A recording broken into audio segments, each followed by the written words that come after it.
अधूरी आत्मा। रवि के गायब होने के बाद पूरा गांव सहम गया था। किसी को समझ नहीं आया कि आखिर उस लड़के का क्या हुआ। पुलिस ने जांच की, पर कोई सुराग नहीं मिला।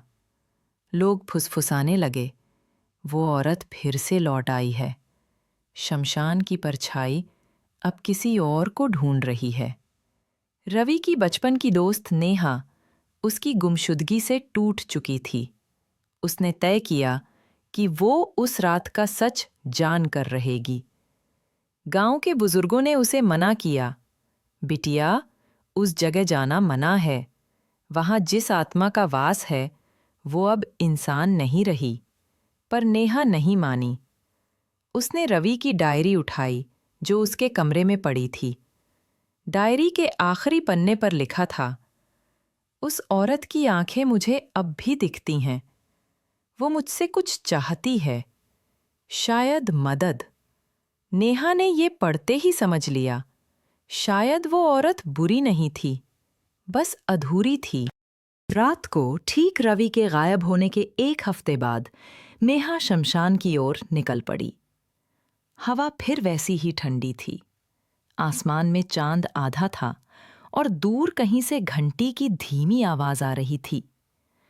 शमशान पहुंचकर उसने देखा, वही पुराना दिया जल रहा था जिसके बारे में रवि ने लिखा था। उसके पास वही सफेद साड़ी वाली औरत बैठी थी। नेहा ने कांपते हुए पूछा, तुम कौन हो? औरत ने धीरे से कहा, मैं सवित्री हूं। पहले इस गांव की थी, अब बस एक परछाई हूं। सवित्री ने रोते हुए बताया कि 20 साल पहले उसका पति उसे धोखा देकर मार डाल गया था और उसी शमशान में जलाकर किसी और से शादी कर ली। उसकी आत्मा अधूरी रह गई और तब से वो वहीं भटक रही है।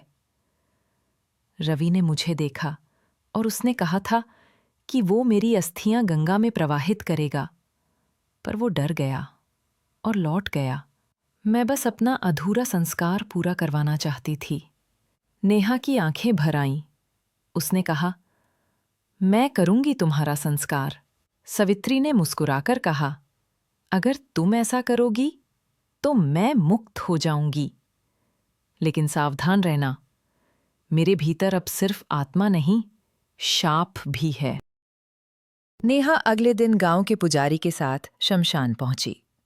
वहां उन्हें राख के ढेर के बीच एक पुराना सोने का कंगन मिला जिस पर सवित्री खुदा था।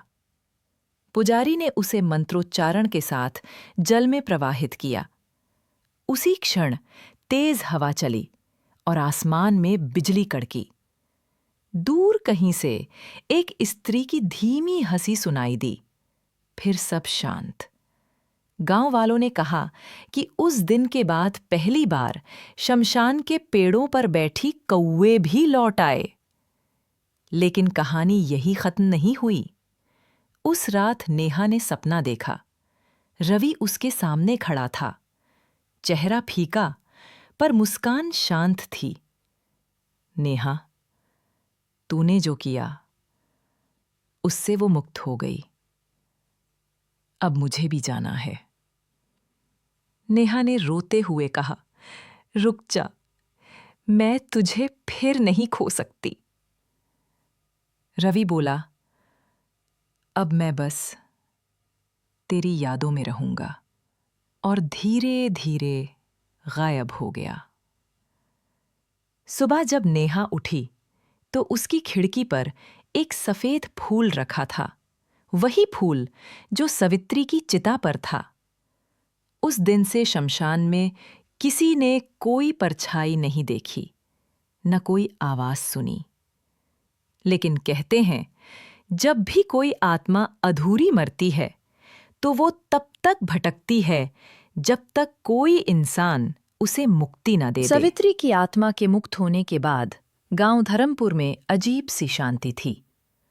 लोग कहते थे कि अब वो शमशान साफ हो गया है। पर नेहा को हर रात कोई अजनबी आवाज सुनाई देती थी।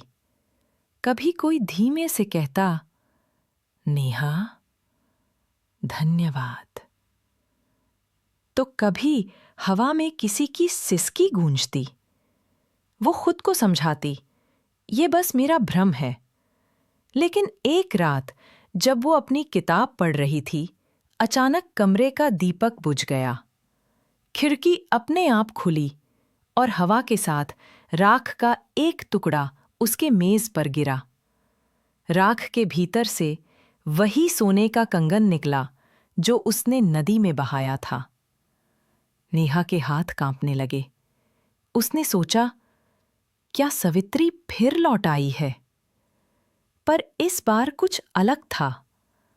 हवा में गंध नहीं, बल्कि धूप की महक थी। तभी दीवार पर हल्की सी छाया उभरी, एक औरत की आकृति जो धीरे धीरे रवि के आकार में बदल गई। नेहा ने घबराकर कहा, रवि, क्या ये सच में तुम हो? रवि की आत्मा मुस्कुराई, हाँ नेहा, लेकिन अब मैं भी पूरी तरह मुक्त नहीं हूं। नेहा की आंखें भर आईं। क्यों? मैंने तो सवित्री का संस्कार कर दिया था। रवि बोला, हां, पर सवित्री का श्राप मेरे भीतर उतर गया।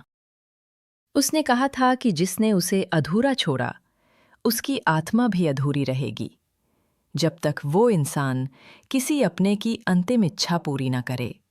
नेहा कांपती आवाज में बोली, तो मैं क्या करूं? रवि ने कहा, शमशान में जाकर उस पुराने नीम के पेड़ के नीचे देखो, वहां मेरा शरीर अब भी पड़ा है।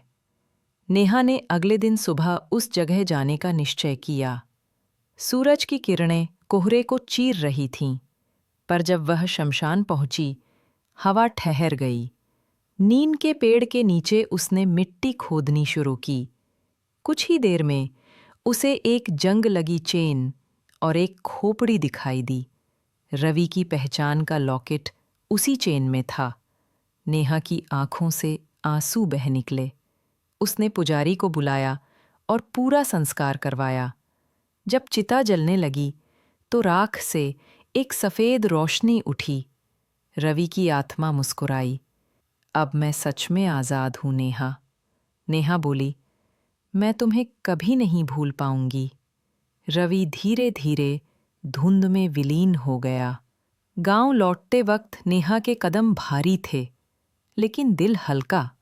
उसे लगा सब खत्म हो गया, पर नहीं। रात को जब वो सोने लगी, खिड़की के बाहर एक परछाई खड़ी थी।